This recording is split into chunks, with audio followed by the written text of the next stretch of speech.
I'm an Army brat, and my dad did 20 years in the Army, and well, he pissed off a colonel in southern New Mexico one time, and the upshot was that he got sent back to Korea about 6 years after the armistice to serve another tour in Korea, and his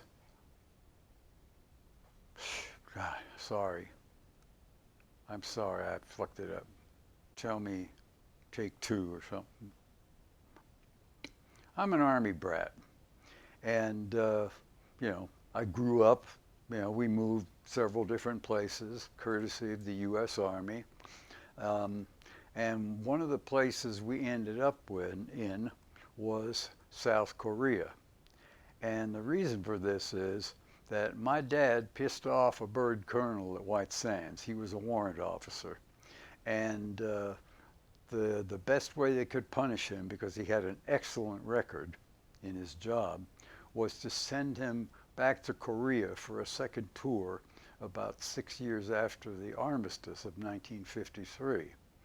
And my folks had been separated enough where they appealed the decision to the Department of the Army. And I said, we'd rather you didn't do that because we've been separated more than the usual amount of time during his career. So the Army thought about it, and they thought about it, and they said, all right, you're all going. So as a result, I became one of rather a rather limited number of American, what was known as dependent brats. In other words, the wives and children of, officers and of career Army people, most of whom, just about all of whom were men at the time. So what happened was is that my father was among people that were assigned to posts outside of Seoul, the capital. And well, we commuted on Korean trains 2 long nights a week because those of us that lived elsewhere went to a high school that they built outside of Seoul. And it was a pretty small school. And it was the only high school in Korea for foreigners like us. And, but this high school we were called dorm students. We lived in these barracks, well, one for boys, one for girls, across the street from the school. And we ate in the mess hall, the cafeteria. And there were several of us there one day, about 1960, and there was all this teenage boy kind of crap that used to go on. And there was a thing going on for a while where somebody would go up behind somebody else and they'd wet their fingers and they'd stick their fingers like that in somebody else's ear. Very irritating. And this got done to me 3 days in a row. And the first time I said, no, don't do that anymore. I don't want you to do that. Next time is a little stronger. And the third time I said, and it was the same guy all the time, a guy named Richard. And I said, Richard, if you do that again, I'm going to bash your head in.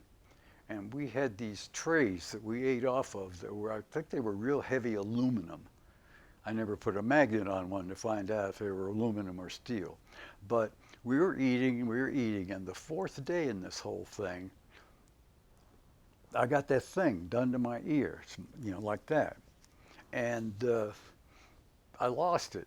I picked up the tray and bashed this guy in the side of the head with it, like I said I would.